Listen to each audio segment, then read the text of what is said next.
surat Al-Imran ayat 36 yang akan dibawakan oleh Ibu Yuyu dari RW 6. Kepada Ibu Yuyu kami persilakan. Bismillahirrahmanirrahim. Falamma wada'atha qalat rabbi inni wada'tuha unsa.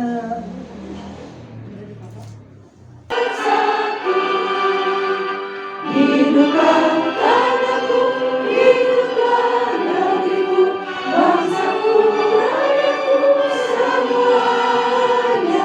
Bangunlah jiwanya, bangunlah badannya untuk Indonesia Raya. Marilah hai semua rakyat Indonesia membangun segera, membangun keluarga yang sejahtera dengan PKK. Hayatilah dan amalkan Pancasila untuk negara. Hidup gotong royong bangun. Apa kabar PKK? Alhamdulillah, luar biasa. Allahu Akbar. PKK Sahabatku, sahabatku, sahabat kita semua. Yes. Alhamdulillah ya.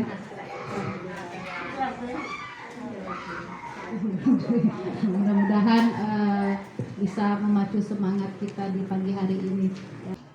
Segala puji bagi Allah dengan nikmatnya menjadi sempurna dari semua kebaikan-kebaikan pada hari ini.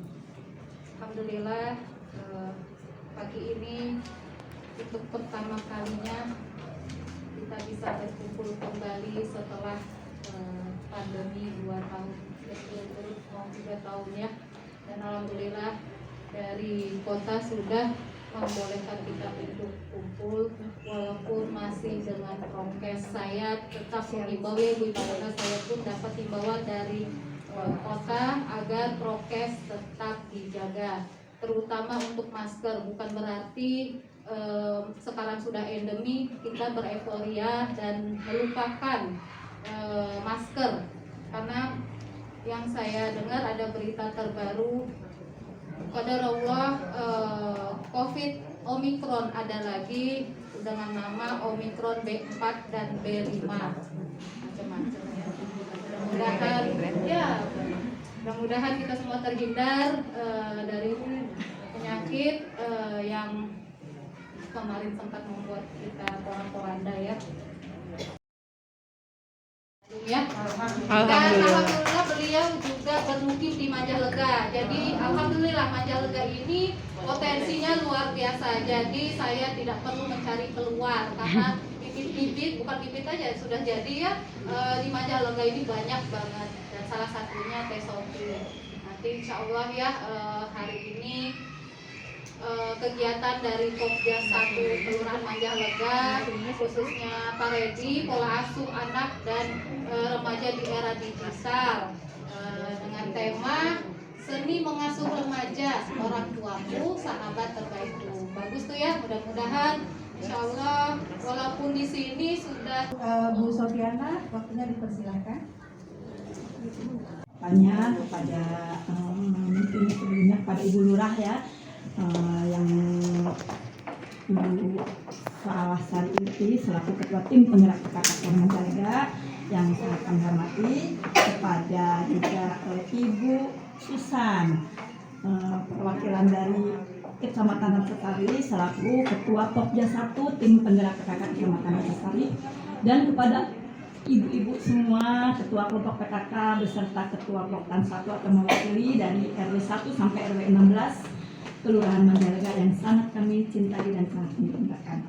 Baik, kita mulai. Mungkin sebelum dimulai izinkan kami untuk membacakan riwayat dari Bapak Hilman Fauzi dan Hilman Fauzi PhD, dan alhamdulillah beliau dikaruniai insya Allah 4 orang anak yang insya Allah soleh dan soleh. Amin.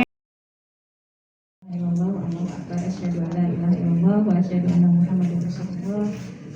Sadri wa yassir amri wa qulatan min lisani yafqahu qawli. Amin. Allahumma amin. Alhamdulillah, ibu-ibu, suara saya cukup jelas kan? Cukup ya. Cukup jelas. Mungkin nggak terlihat, tapi saya sejak tadi tersenyum kepada ibu-ibu semua. Karena saya sama bahagianya dengan Bu Lurah tadi ya, disampaikan satu hal yang sangat membahagiakan, bisa bertemu secara offline setelah 2 tahun ya Bu, 2 tahun lebih ya, 2 tahun setengah 2 tahun setengah sudah bertemunya via online gitu ya. Saya juga selama 2 tahun setengah ini biasa diminta untuk mengisi parenting, tapi biasanya hanya via layar gitu.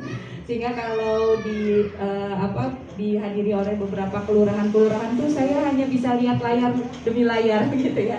Jadi alhamdulillah tadi seperti yang sudah disampaikan juga oleh Ibu, satu nikmat yang luar biasa bisa bertemu, berkolaborasi bersama-sama, dan mudah-mudahan seperti janji Allah ya Bu, orang-orang yang bertalabul ilmi itu ada malaikat-malaikat yang mendoakannya ya Bu. Amin. Mudah-mudahan kita pun mendapatkan keberkahan seperti itu. Yang saya hormati juga tadi dari Kecamatan Pancasari, kemudian juga ibu-ibu semua. Alhamdulillah hari ini kita akan membahas sedikit. Mudah-mudahan sih tidak berlama-lama ya, tapi nanti kita mungkin bisa banyak berdiskusi. Hari ini saya diminta untuk membawakan sebuah materi yang sangat menarik ya, sekaligus juga menjadi suatu materi yang boleh dibilang menjadi keresahan di banyak orang tua saat ini ya. Yang saya hormati Ibu Tika, betul tadi masih SD kelas 6 gitu. Pelakunya siapa gitu? Pelakunya ternyata adalah anak SMP kelas 1 gitu. Atau Teh Sofi ada anak-anak remaja ya yang ternyata melakukan pelecehan seksual sama siapa? Sama anak-anak SLB yang usianya masih sekitar kelas 2 kelas 3 itu. Berita-berita kayak gitu dulu saya setiap kali menangani kasus masih gitu. Rasanya masih shock 12 tahun yang lalu melihat anak kelas 6 SD gitu ya, anak kelas 1 SMP gitu. Dua-duanya sudah balik, sudah Bu. Anak-anak perempuan kita sekarang sudah balik di usia kurang lebih kelas 4 SD itu sudah banyak yang 9 tahun. Yang laki-laki sudah mimpi basah rata-rata juga pada saat mereka berusia SD. Jadi sudah mimpi basah, dan biasanya kalau laki-laki orang tuanya tidak tahu. Karena beda sama perempuan ya Bu. Terlihat. Jadi kalau perempuan kelihatan kalau sudah balik, iya tapi kalau laki-laki nggak kelihatan. Kalau laki-laki nggak kelihatan karena dia biasanya kalau orang tuanya bisa dia percaya, insya Allah dia bisa terbuka untuk menyampaikan itu. Tapi sebagian besar dari kasus yang saya tangani, tidak semua anak laki-laki bisa jujur kepada orang tuanya. Sehingga saya pernah mendampingi sebuah kasus di sebuah SMP, itu tidak ada anak kecil kan ya. Jadi di sebuah SMP pernah ada seorang anak laki-laki dan teman-teman kelasnya pada saat jam kosong tuh mereka masturbasi rame-rame di kelas. Jadi mereka masturbasi rame-rame. Kemudian ketahuan sama gurunya. Jadi punten, siapa yang cepet-cepetan gitu ya, anak laki-laki gitu. Kemudian ternyata dipanggil, ketahuan sama salah satu guru, kemudian dipanggil, kemudian ditanya siapa nih yang duluannya gitu ya, siapa yang duluan memberi ide. Pada saat ditunjuk, ternyata ada ada seorang nama, kemudian dia dipanggil, orang tuanya dipanggil. Orang tuanya menyangkal Bu, gak mungkin kalau anak saya, karena anak saya belum balik. Jadi tidak mungkin kan dia bisa mengeluarkan tapi kemudian pada saat dia belum balik gitu ya. Kemudian orang tua yang mengelak, anak saya ini anak baik gitu ya, di rumah anak baik, tidak pernah macam-macam dan sebagainya. Kemudian saya minta waktu untuk bareng bicara hanya dengan si anak laki-laki ini. Tahukah ibu-ibu bahwa ternyata anak laki-laki ini sudah balik sejak dia usianya kelas 5 SD. Dan kejadian itu terjadi kelas 1 SMP mau naik ke kelas 2. Bisakah ibu-ibu membayangkan betapa komunikasi kita dengan para remaja menjadi suatu hal yang penting? Karena ketika kita tidak dekat, karena ketika kita tidak jadi sahabatnya, maka bisa jadi gitu ya, kita bisa sangat kecolongan, kita bisa kehilangan jejaknya gitu ya, kita bisa dibuat kaget dengan tingkah lakunya yang mungkin di luar kontrol dan kendali kita gitu. Dan masih banyak lagi ya, itu cerita saya mungkin 10-12 tahun yang lalu. Sekarang itu masalahnya lebih rupa-rupa lagi Bu ya. Mungkin ibu-ibu kenal kasus LGBT, geng motor, apalagi yang ibu-ibu tangkap tentang kasus-kasus remaja ya. Oh PBC, apalagi Bu? Apa yang ibu tangkap tentang kasus-kasus remaja? Kenapa mungkin diperlukan sosialisasi terhadap paredi ini? Apa yang paling diingat kalau kita bicara kata remaja? Apa yang paling? Kalau udah dengan handphone ya, itu mereka bisa mungkin kalau dipanggil tuh harus berkali-kali. Betul. Dan ketika kita ingatkan seolah-olah kita yang lagi nggak ngerti Sedang main gitu ya. Kalau saya amati itu anak-anak kalau dikasih tahu kakak, ya udah tuh main handphonenya, gitu, marah. Iya. Dan biasanya kalimatnya apa? Mama nggak bisa lihat orang seneng katanya gitu. Itu nggak Bu? Ya. Game online, bahkan kemarin selama pandemi kemarin itu dalam 2 tahun tuh saya banyak menerima konseling ibu-ibu yang sampai nangis. Kalau aku handphonenya nggak dibeliin yang baru, aku nggak mau sekolah gitu. Kalau aku nggak dikasih uang buat beli kuota, aku nggak mau sekolah. Aku mau untuk sekolah PJJ tapi syaratnya aku minta uang gitu. Jadi itu berani Bu. Jadi maksud saya bab tentang remaja ini menjadi sebuah masa yang kalau ini baik, maka ini akan jadi fondasi yang luar biasa buat nanti dia di usia yang sudah dewasa. Tapi kalau di masa ini mereka menjadi orang yang terombang-ambing dan pada akhirnya salah mengambil jalannya, begitu ya, maka bisa dipastikan ya, tidak dipastikan itu area Allah. Tapi sebagian besar dari mereka yang bermasalah di usia remaja itu juga berkorelasi dengan masalah-masalah mereka di usia dewasa Bu. Gitu. Jadi karenanya masa-masa ini tuh nanti kita coba diskusikan ibu-ibu, karenanya judul ini diangkat ya, tema ini diangkat karena salah satu hal yang harus kita miliki kemampuannya adalah bahwa mengasuh remaja mah harus ada seninya. Kenapa harus ada seninya? Kenapa Bu harus ada seninya? Karena mengasuh anak seorang manusia. Biar tertarik, betul? Manusia. Tertarik, menarik, nggak bosan, betul? Apakah remaja-remaja kita bisa cocok dengan pendekatan ceramah? Tidak. Tidak? Ibu-ibu pernah memberi ceramah sama anak-anak remaja kita? Sering. Pernah ya? Sering ya? Sering. Coba diingat-ingat berapa menit tahannya? Berapa Bu? 5? 10 menit udah nggak didengar? 5, 10. Yang pernah coba berapa menit? Berapa menit? 5 menit. 5 menit?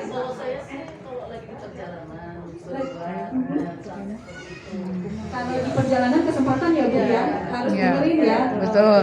Jadi masuk ya, lagi di perjalanan. Memang salah satu tipsnya nanti adalah menasihati di perjalanan, ya. Dengan syarat dianya tidak sedang pegang handphone ya Bu.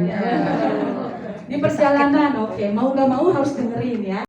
Dari sisinya remaja, kalau yang saya amati, itu mereka tuh nggak kuat dengar lama dan biasanya mereka akan bilang apa? Mama nih bawel. Apalagi?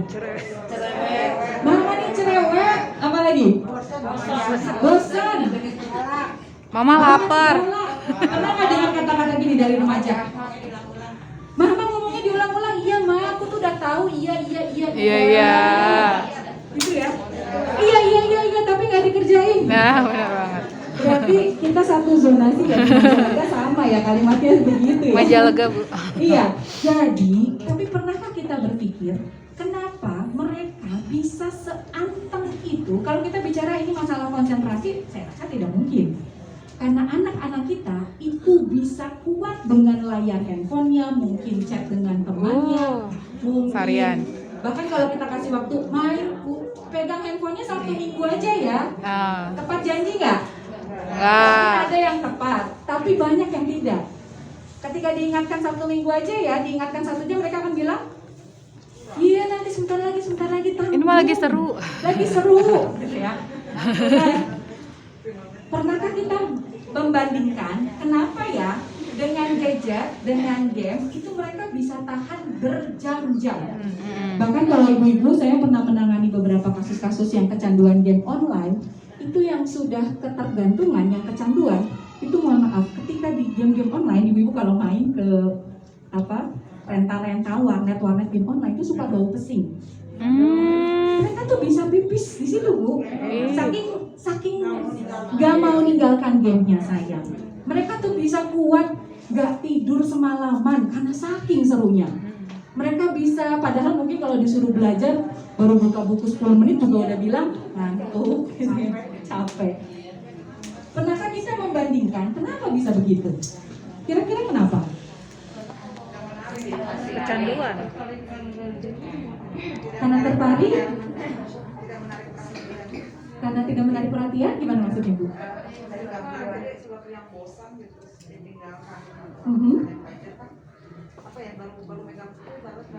Betul. Bahwa kita menjumpai fenomena hampir mungkin lebih dari 50% anak remaja.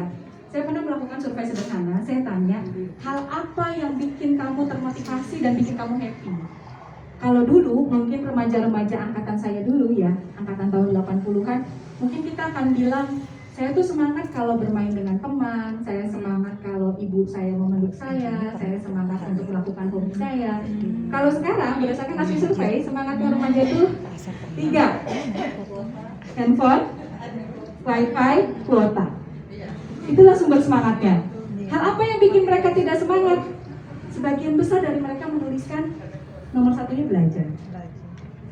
Jadi kebayang tidak ibu-ibu, ada sesuatu yang terbalik-balik di sini. Dan kalau ibu-ibu perhatikan, sekarang tuh lagi musim profesi YouTuber. Jadi anak-anak kita tuh kalau main game itu, kalau dengan handphonenya itu mereka suka lihat para YouTuber. Ibu-ibu pernah lihat nggak para YouTuber yang disukai sama anak-anak tuh channel apa? Pernah memperhatikan nggak? Gaming. Atta Halilintar salah satunya, betul. Apalagi? Gaming. Gamingnya gaming gimana teh? Banyak kan kayak gitu. Jadi, mereka melihat. Tapi mungkin yang perlu kita koreksi pertama kali adalah interaksi mereka dengan game, dengan HP itu interaksi yang tidak menghakimi. Makanya anak-anak betah. Itu mereka kalau dengan game itu kan nggak menghakimi. Orang yang saleh dari nenek moyangnya bersama pasangannya, anak cucunya. Sedang para malaikat masuk ke tempat mereka semua dari semua pintu sambil mengucapkan salam sejahtera atas kesabarannya. Ayat ini ngasih kita motivasi, ibu-ibu, bahwa ternyata mengasuh itu memang gak gampang. Kalau mau masuk surganya bareng-bareng, ya kakek neneknya, nenek moyangnya, ayah ibunya, pasangannya, anaknya, itu gak gampang katanya. Dan semua itu ditutup dengan kalimat nantinya katanya ya, dalam perjalanan bisa ke surga bareng-bareng teh, itu ditebus dengan sebuah kalimat salam sejahtera atas kesabaranmu. Jadi memang menghadapi remaja itu bikin kita nggak sabar, luar biasa. Tapi itu adalah tiket yang bisa membuat kita bersama-sama. Jadi saya sering bilang, kemarin ada banyak orang tua yang konsul, Teh Sofi, saya teh kumahannya gitu. Wah, sangat takut lah, takut anaknya tuh tidak soleh, takut nanti meninggalkan generasi yang lemah. Tapi saya bilang, semakin kita takut meninggalkan generasi yang lemah, maka seharusnya semakin kuat juga sabarnya, gitu ya. Nah, dan sebetulnya seni interaksi jadi pegangan pisan buat kita. Ya, saya bacakan lagi ayatnya. Dan hendaklah takut kepada Allah, orang-orang yang sekiranya mereka meninggalkan keturunan yang lemah di belakang mereka, yang mereka khawatir terhadap kesejahteraannya. Saya sering bilang ini ayat untuk ibu-ibu PKK. Karena kata sejahtera itu ditulis dan diabadikan di dalam Al-Quran. Dan itulah yang menjadi misinya PKK kan? Ya. bahwa keluarga itu harus sejahtera. Sejahtera itu apa sih, Bu? Mampu sandang, pangan, dan papan. Aman, tentram, bahagia. Bahkan di PKK tadi saya simak himnenya gitu ya. Lirik lagu. Sehatnya diperhatikan, perawatannya, pendidikan harus ada mah. Khawatir kalau kita meninggalkan generasi di belakang kita, ya anak kita, ya cucu kita. Tapi mereka tidak sejahtera. Jadi ayat ini tuh ngasih tahu kita, hati-hati, kamu harus khawatir kalau nanti meninggalkan generasi tapi tidak sejahtera. Tidak sejahteranya itu tidak sejahtera gimana sih? Ayat ini seringkali dipersepsikan, oh kalau gitu kita teh orang tua teh harus nabung yang banyak, harus punya apa, Bu? Harus punya uang, harus punya tanah sehingga bisa meninggalkan warisan yang banyak gitu ya. Padahal yang dimaksudkan itu adalah sejahtera, terdidik ya.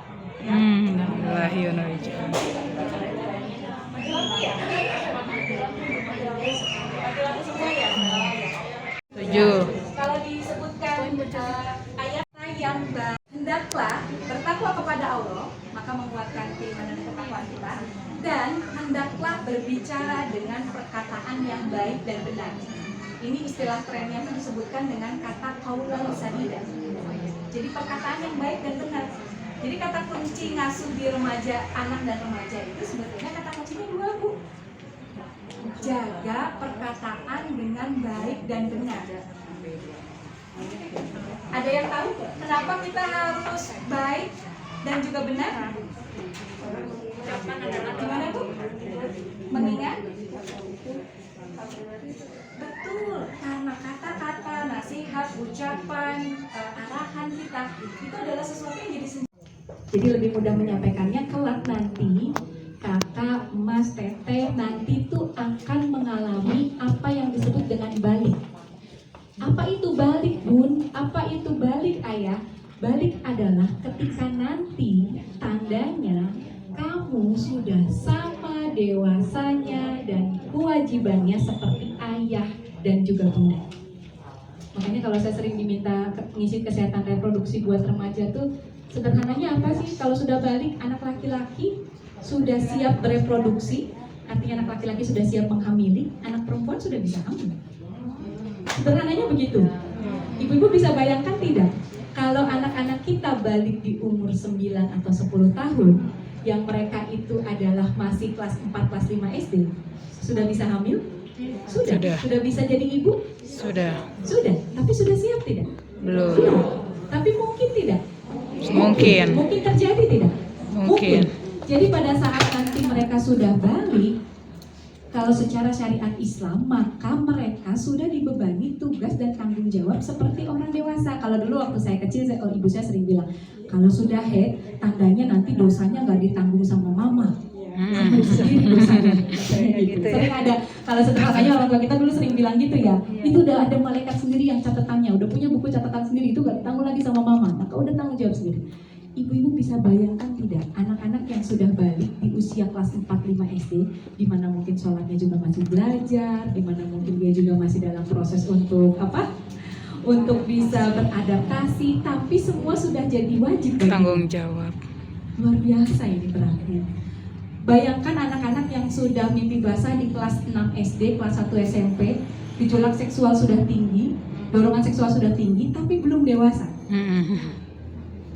Katanya kalau dalam Islam, akil balik.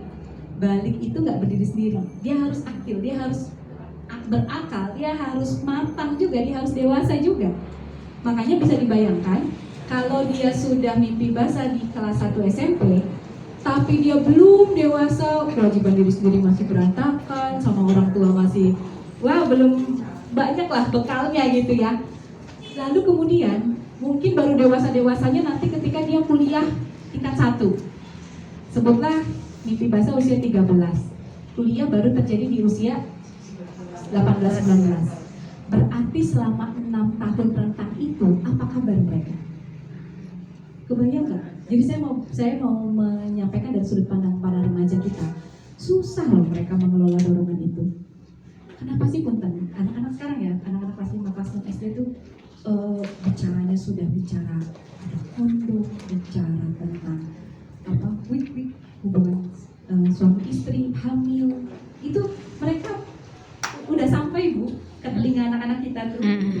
Kebayang nggak kalau dengan keluarganya tidak dekat, tidak lekat, mau siapa yang ngasih fondasi itu?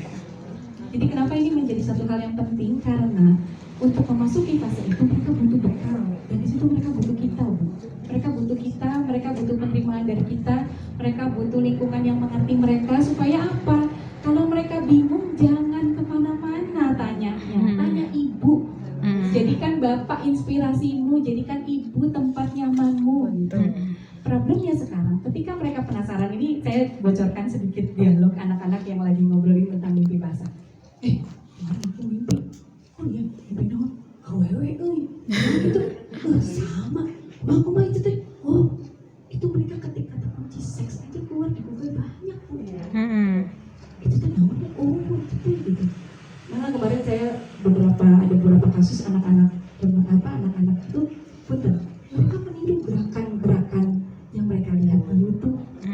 Yang saya pernah bilang itu, saya pernah ceritakan ini, dan setiap saya ceritakan ini saya selalu menangis ya. Saya pernah mendampingi kasus di Jalan Jawa ya, di Brebes. Itu anak laki-laki, anak SLB, usianya kelas 4 SD, kalau tidak salah kelas 4 SD. Dari mana hal yang dia harus lakukan dan mana hal yang tidak dia lakukan. Dan itu pengalaman saya selama 12 tahun jadi psikolog, satu-satunya momen saya nggak pakai alat tes psikologi dan saya mempercayai naluri saya sebagai ibu saat itu. Saya bilang, saya percaya dan titipkan salam saya buat mama. Lalu saya bilang sama tim di PAP, di antara 5 anak ini nggak saya nggak tahu beliau ada di mana ya, tapi mama gitu, bayang nggak Bu? Artinya dalam mengasuh anak, mengasuh remaja, ketulusan itu hatinya ketemu sama hati ketemu hati kok. Jadi yang ada dalam, makanya mungkin kalau secara teori psikologis disebutkan 60% isi kata hatinya anak-anak kita tuh isinya suara hati ibu tuh betul. Itu betul, suara hati ibu. Karenanya mudah-mudahan ibu-ibu yang ada di sini, kita menjadi orang tua yang lisan kita teh sakti. Sakti itu bukan marah dengan nada tinggi, bukan juga ceramah panjang, bukan berpendidikan tinggi jadi sakti, bukan. Tapi ketika hati kita bertemu dengan hati, ketulusan itu sampai, dan itu yang jadi pembeda. Warahmatullahi wabarakatuh. Waalaikumsalam Nama saya warahmatullahi wabarakatuh. Solihat Usman dari RW 02. Iya, silakan Ibu. Sangat menarik sekali Bu, ini apa yang disampaikan oleh Ibu, sampai bingung apa yang harus ditanyakan. Nah, menariknya ini karena mungkin udah tua, jadi pastinya cucu ya Bu ya, yang itu kan. Berpikir, belajar, dan mengambil keputusan.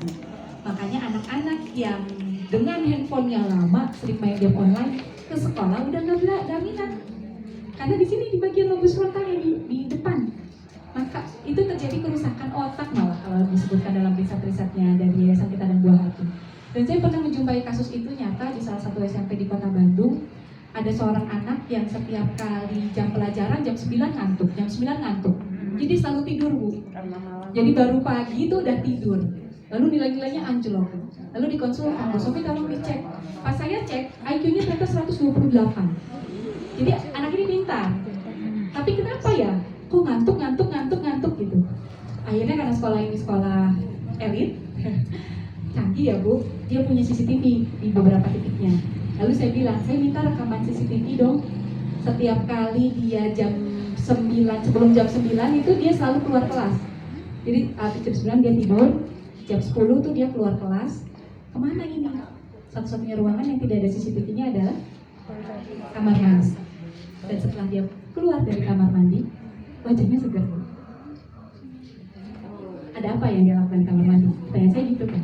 Sehingga pada saat konsul, saya tanya. Kebetulan hari ini Ketua Puspel PP Kelurahan Majalengka tidak hadir, dan saya sendiri sekretarisnya. Ini kita bisa bekerja sama, saling menginfokan yang menjadi anak-anak yang mendapat kekerasan dari temannya atau kekerasan dalam rumah tangga, mungkin bisa diinformasikan ke kami ke Puspil PP Kelurahan Majalengka. Kita bisa bekerja sama untuk mengatasi problem-problem yang ada, terutama di Kelurahan Majalengka. Makasih begitu Bu. Selamat mengadakan simulasi karedi ya. Jadi tapi ini ada jadwalnya untuk para RW-nya. Iya. Dari K2K bisa meminjam uang untuk penambahan rekening kita ya. Jadi K2K bisa kalau meminjam uang ini pakai uang. pagi hari. Ya Bu ya, tenang. Jadi kalau pemaparan dari setiap Pokja takutnya biar tersampaikan dan Ibu bisa menyampaikan ke kadernya masing-masing karena masalah baju seragam PKK itu ada di dalam Rakernas Bu. Jadi seperti apa penggunaannya karena kader PKK itu adalah sederhana. Hijaunya juga harus pakai hijau seperti yang disesuaikan. Sepatu ini sepatu pantofel. Tapi kalau sekarang kita ada di dalam sekarang seragam Juli X Bu. Nah kemudian di tengah-tengah kita di sini ada CEO WPA Rancasari, Ibu Resti Yuliana Maulid.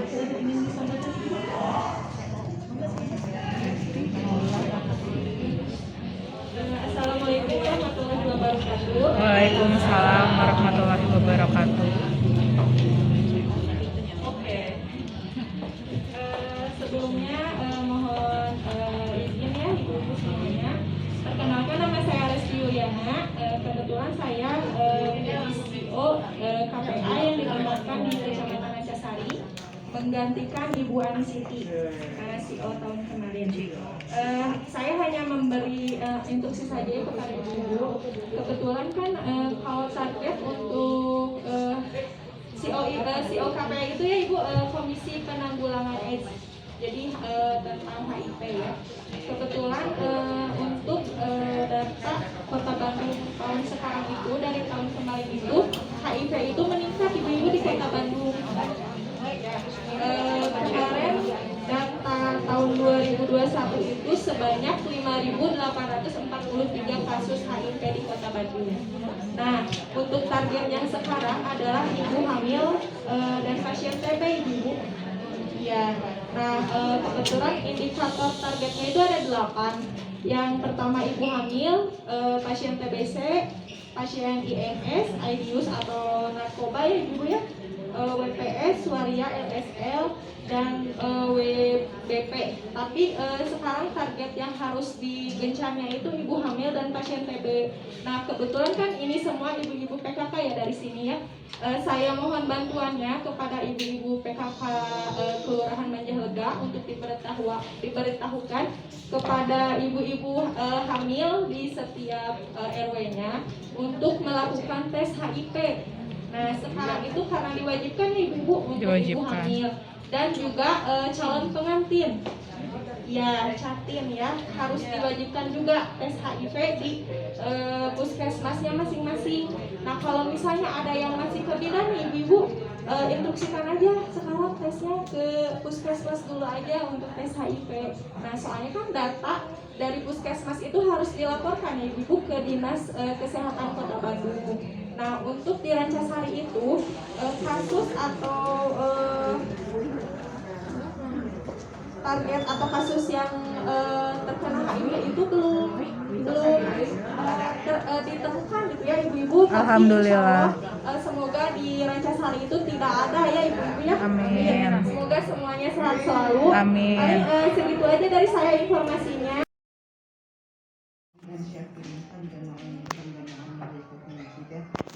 Ya Rabbana lakal hamdu kama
Waalaikumsalam warahmatullahi wabarakatuh.